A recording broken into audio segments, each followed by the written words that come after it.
নমস্কার। প্রকৃতি আর সেজে উঠেছে অপরূপ সাজে। শিউলি কাশের দোলায়, নবীন মেঘের ভেলায় চড়ে বাংলা ও বাঙালির প্রাণের উৎসব শারদ উৎসব। জাতি, ধর্ম, বর্ণ নির্বিশেষে সকল মানুষের মিলন উৎসব হয়ে উঠেছে। শঙ্খে শঙ্খে মঙ্গলধ্বনি জানিয়ে দেয় জননী এসেছে তারে।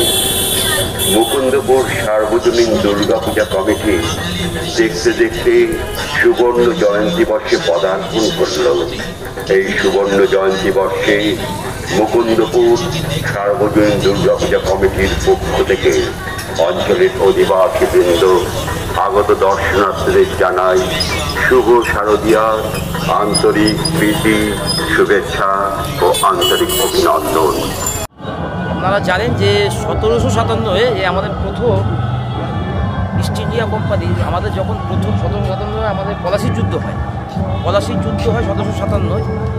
এবার তারপর থেকে আগামী 100 বছর আস্তে আস্তে কোম্পানি পুরো ভারতবর্ষকে গ্রাস করে এবং তাদের শাসন চালানো শুরু করে।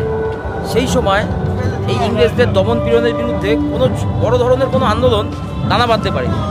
কিন্তু 1857 সালে দেখা যায় আমরা যেটা আজকে তুলে ধরেছি সিপাহী বিদ্রোহ, এইখানে 1857 সালে দেখা যায় আমাদের প্রথম কোনো দানা বাঁধা আন্দোলন ইংরেজদের বিরুদ্ধে শুরু হয়। কী কারণে শুরু হয়?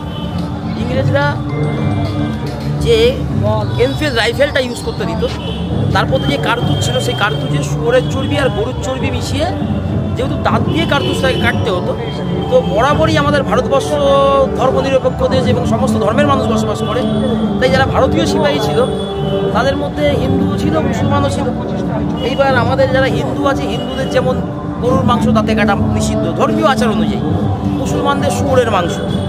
এবার হিন্দু মুসলিম উভয়ই যেহেতু এই এক জায়গায় এখানে রয়েছে, সেই সিপাহীদের মধ্যে যখন দাঁত দিয়ে সেগুলোকে কাটতে দিচ্ছে, ওইটাকে কেন্দ্র করে ভারতবর্ষে প্রথম সিপাহী বিদ্রোহ সূচনা হয় কিন্তু বহরমপুরে। কিন্তু ওটাকে আস্তে আস্তে বৃহৎ আকার ধারণ করে আমাদের ব্যারাকপুর, এবং পরবর্তীতে এই বিদ্রোহ আস্তে আস্তে পশ্চিম ভারতের দিকে এগিয়ে যেতে থাকে। এবং এই বিদ্রোহে আপনারা দেখবেন যে প্রথম শহীদ হয়েছিল, যাকে ফাঁসিতে ঝোলানো হয়েছিল, মঙ্গল পাণ্ডে। এই যে আমরা মঙ্গল পাণ্ডেকে দেখিয়েছি এখানে, মঙ্গল পাণ্ডে। এবং পরে আমরা মা দুর্গাকে এখানে দেখিয়েছি, যে অত্যাচারের বিরুদ্ধে লড়াইয়ের প্রতীক হিসাবে ইংরেজের বিরুদ্ধে ঝাঁসি রানী লক্ষ্মীবাইকে দেখিয়েছি। আমরা দেখিয়েছি এখানে এনফিল্ড রাইফেলগুলোকে দেখিয়েছি। আমরা তৎকালীন সময় যে কামানগুলো ইউজ করা হতো, সেই কামানগুলোকে দেখিয়েছি। এবং আপনারা ভিতরে গেলে দেখতে পারবেন, সামনে গেলে একটা চেয়ার সিংহাসন রয়েছে, যে ব্রিটিশ রাজ চলছে, যে ব্রিটিশের সিম্বলিক সিংহাসন দেখিয়েছি। আমরা তৎকালীন যে মুভমেন্ট যেখানে দানা বেঁধেছিল, যে আমাদের ব্যারাকপুরের অখণ্ড ব্যারাকপুরের ম্যাপটি আমরা তুলে ধরেছি। এবং 1857 যে ব্রিটিশ ইন্ডিয়া, আপনি একটু আগে গেলেন বাদিকে ব্রিটিশ ইন্ডিয়ার ম্যাপ দেখতে পারবেন, যে ব্রিটিশ ইন্ডিয়া ছিল যারা যে অঞ্চলগুলো ছিল, তখন তো এরকম ভাগ ছিল না। আজকে ঝাড়খণ্ড, পশ্চিমবাংলা এরকম টাইপের তো কিছু ছিল না। অখণ্ড বাংলা ছিল, বিহার রেজিমেন্ট ছিল, রাজপুতনা ছিল। এই ধরনের সমস্ত কিছু আমরা এবছর তুলে ধরেছি। আমাদের মুকুন্দপুর সার্বজনীন দুর্গোৎসবের 50তম বর্ষ উপলক্ষে আমরা সকলকে বলবো, আসুন, ভালো লাগবে। অনেক বড় প্যান্ডেল দেখেছেন, যে আমরা পিছিয়ে পড়া অঞ্চলের পুজো, কিন্তু এবছর আমরা মানুষকে ভালো পুজো উপহার দিতে চাইছি। আপনারা সকলে আসুন। ধন্যবাদ। অসংখ্য ধন্যবাদ মিন্টু বাবু আপনাকে, আর সকল সদস্যবৃন্দদেরও অসংখ্য ধন্যবাদ জানাচ্ছি। আশা করি পুজোটা ভালো কাটুক। সকলকে শুভেচ্ছা। আপনার চ্যানেলে যারা দেখবেন ধন্যবাদ, তাদেরকে আগাম শুভ শারদীয়ার আন্তরিক প্রীতি শুভেচ্ছা। ধন্যবাদ সবাইকে, ধন্যবাদ, অসংখ্য ধন্যবাদ ও আন্তরিক অভিনন্দন। মুকুন্দপুর সার্বজনীন দুর্গাপূজা কমিটি সুবর্ণ জয়ন্তী বর্ষে ইতিহাসের পাতা থেকে তুলে এনেছে দেশপ্রেমে এক জীবন্ত দলিল। হ্যাঁ, মুকুন্দপুর সার্বজনীন দুর্গাপুজো কমিটির এবছরের ভাবনা দ্রোহ। এই দ্রোহের ভাবনা এসেছে 1857 সালে সিপাহী বিদ্রোহের প্রেক্ষাপট থেকে। ধন সম্পদে ভরপুর ও সভ্যতার পীঠস্থান ছিল আমাদের মাতৃভূমি অর্থাৎ ভারতবর্ষ। আর ভারতবর্ষের এত প্রাচুর্য দেখে ইংরেজরা এখানে আসে ব্যবসা করতে এবং ভারতবর্ষের উপর কর্তৃত্ব কায়েম করতে। ইংরেজদের শাসন করার পরিকল্পনার প্রথম সোপানদার ছিল 1757 সালের পলাশী যুদ্ধ। আর এই যুদ্ধের পথ ধরেই ইস্ট ইন্ডিয়া কোম্পানি ধাপে ধাপে ভারতবর্ষকে নিজেদের আয়ত্তে আনে। এরপর প্রায় 100 বছর তেমন কোনো বড় ধরনের বিদ্রোহ হয়নি ভারতবর্ষে। মাঝে মাঝে ইংরেজদের অত্যাচারের প্রতিবাদ হলেও তা নিষ্ঠুরভাবে দমন করত ইংরেজরা। অবশেষে 1857 সালে ইংরেজদের বিরুদ্ধে নীরব প্রতিবাদের বাঁধ ভাঙল। বিস্ফোরণ ঘটল এক সর্বভারতীয় বিদ্রোহে, যা ইতিহাসে পরিচিত সিপাহী বিদ্রোহ নামে। এই সিপাহী বিদ্রোহের পিছনে ছিল দীর্ঘদিনের জমে থাকা অসন্তোষ, অর্থনৈতিক শোষণ, রাজনৈতিক বঞ্চনা এবং ধর্মীয় অপমান। তার আগুনে পিতা হতে দিল ইংরেজদের এনফিল্ড রাইফেলের কারতুজে। গরু ও শূকরের চর্বি ব্যবহারের খবর ধরতেই ধর্মবিশ্বাসে আঘাত লাগলো হিন্দু ও মুসলিম উভয় সম্প্রদায়ের সৈনিকদের। তারই ফলস্বরূপ 1857 সালে মুকুন্দপুর পূজা মণ্ডপে আছি আমি রিজাবুল শেখের সাথে। আমি সন্দীপ বাঙালি, আর এই দেখুন রিজাবুল শেখ। ধর্ম হোক যার যার, উৎসব সবার। রিজাবুল শেখের সাথে আমি সন্দীপ। ফেব্রুয়ারি মাসে বহরমপুরে শুরু হয় প্রথম প্রতিবাদ। ব্যারাকপুরে সিপাহী মণ্ডল পাণ্ডে ইংরেজ অফিসারকে গুলি করে প্রথম দৃপ্ত প্রতিবাদ জানান এবং মঙ্গল পাণ্ডেকে ফাঁসি দেওয়া হলো। কিন্তু ততক্ষণে সিপাহী বিদ্রোহের দাবানল ছড়িয়ে পড়েছে উত্তর ও মধ্য ভারতের বিভিন্ন প্রান্তে। এই সিপাহী বিদ্রোহ ছিল ভারতবর্ষের বৃহৎ স্বাধীনতা সংগ্রাম। এই বিদ্রোহে যেমন ভারতীয় অসংখ্য বীর সেনা শহীদ হন, তেমনি নির্মমভাবে হত্যা করা হয় নারী, শিশু, বৃদ্ধ সহ সাধারণ মানুষদেরও। ভারতবর্ষের ইতিহাসে ইংরেজদের শোষণ ও দমনের কলঙ্কিত অধ্যায় হয়ে রয়ে গেছে। মুকুন্দপুর সার্বজনীন দুর্গা পূজা কমিটি আজ এই সুবর্ণ জয়ন্তী বর্ষে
অভিনন্দন জানাই, ঐন্দ্রিলা সেনকে অভিনন্দন জানাই এবং সামান্য একটি উপহার আমাদের কমিটির পক্ষ থেকে অঙ্কুশ রাজের হাতে তুলে দেবেন। অঙ্কুশ রাজের হাতে তুলে দিচ্ছেন আমাদের দিদি অনন্যা ব্যানার্জি এবং ঐন্দ্রিলা সেন দিদির কাছেও তুলে দিচ্ছেন আমাদের সকলের দিদি অনন্যা ব্যানার্জি মহাশয়। করতালির মাধ্যমে অভিনন্দন জানান। আমরা টিভির পর্দায় আগামী দিন রক্তবীজ 2 দেখবো। রক্তবীজের ক্যারেক্টাররা আজকে আমাদের এখানে উপস্থিত আছেন। মনির আলম আমাদের যিনি রক্তবীজ 1-এও ছিলেন, অসাধারণ অভিনয় করেছেন। আজকে রিলিজ হয়েছে, আগামীকাল থেকে এই পুজোয় সকলে সিনেমা দেখতে যান। মনির আলমের মনে হয় সব থেকে বয়স্ক মানুষকে দিয়ে শুরু করা উচিত। অসংখ্য ধন্যবাদ তোমাদের সকলকে, ভীষণ ভালো লাগছে। অনেক অনেক ধন্যবাদ অনন্যাদিকে।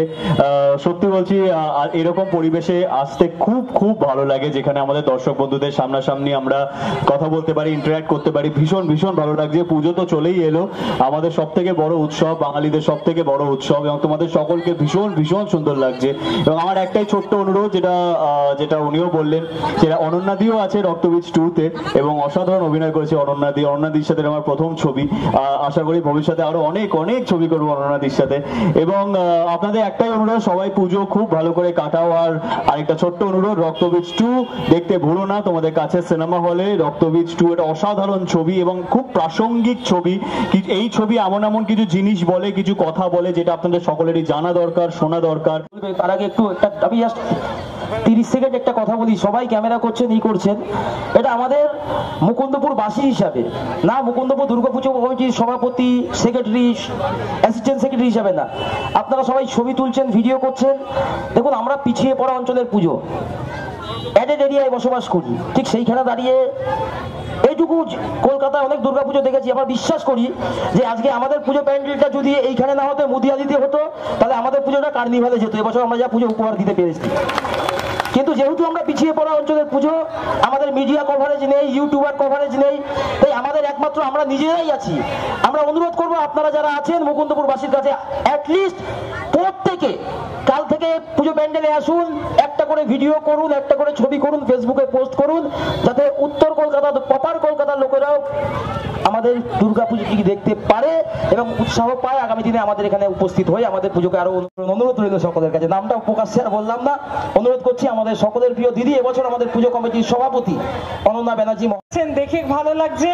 আমার ভাতৃপতি মিন্টু রায় যে কথা বললো, একেবারে মনের কথা, যে আমাদের অ্যাডেড এরিয়া একটু পিছিয়ে পড়া জায়গা, এবং এমত অবস্থায় আমাদের সেই রকম ভাবে শ্রদ্ধার সঙ্গে স্মরণ করছে সেই সব শহীদদের, যারা দেশ ও মাতৃকার সম্মান রক্ষার্থে আত্মবলিদান দিয়ে অমর গাথা সৃষ্টি করে ভারতবর্ষের স্বাধীনতার বীজ রোপণ করেছিল।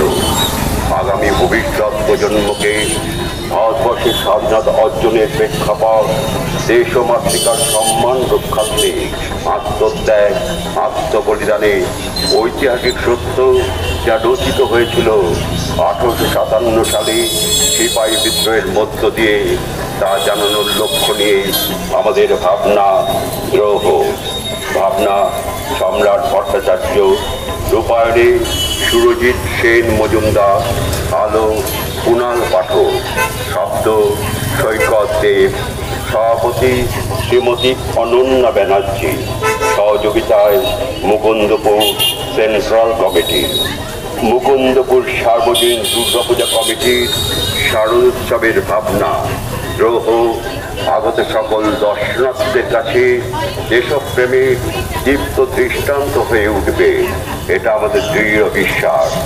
আমরা কৃতজ্ঞ পশ্চিমবঙ্গ সরকার, স্থানীয় জনপ্রতিনিধি, অঞ্চলের সুধী নাগরিকবৃন্দ, কলকাতা পৌরসভা, কলকাতা পুলিশ, দমকল বিভাগ, বিভিন্ন সংবাদ মাধ্যম, বিজ্ঞাপন দাতা সহ অন্যান্যদের কাছে। সকলেই ভালো থাকুন, সুস্থ থাকুন, উৎসবের দিনগুলি আনন্দে ভরে উঠুক। এরপর প্রায় 100 বছর তেমন কোনো বড় ধরনের বিদ্রোহ হয়নি এই ভারতবর্ষে। মাঝে মাঝে ইংরেজদের অত্যাচারের প্রতিবাদ তা নিষ্ঠুরভাবে দমন করত ইংরেজ। অবশেষে 1857 সালে ইংরেজদের বিরুদ্ধে নীরব প্রতিবাদের বাঁধ ভাঙল। বিস্ফোরণ ঘটল এক সর্বভারতীয় বিদ্রোহে, যা ইতিহাসে পরিচিত সিপাহী বিদ্রোহ নামে। এই সিপাহী বিদ্রোহের পেছনে ছিল দীর্ঘদিনের জমে থাকা অসন্তোষ, অর্থনৈতিক শোষণ, রাজনৈতিক বঞ্চনা এবং ধর্মীয় অপমান। তার আগুনে ঘৃতাহুতি হল ইংরেজদের এনফিল্ড রাইফেল। এনফিল্ড রাইফেলের কার্তুজে গরু ও সুপারির চর্বি ব্যবহারের খবর রটতেই ধর্মবিশ্বাসে আঘাত লাগলো হিন্দু ও মুসলিম উভয় সম্প্রদায়ের সৈনিকদের। তার ফলস্বরূপ 1857 সালের ফেব্রুয়ারি মাসে বহরমপুরে শুরু হয় প্রথম প্রতিবাদ। ব্যারাকপুরের সিপাহী মঙ্গল পাণ্ডে ইংরেজ অফিসারকে গুলি করে প্রথম দৃপ্ত প্রতিবাদ জানান এবং মঙ্গল পাণ্ডেকে ফাঁসি দেয়া হলো। কিন্তু ততক্ষণে সিপাহী বিদ্রোহের দামারণ ছড়িয়ে পড়েছে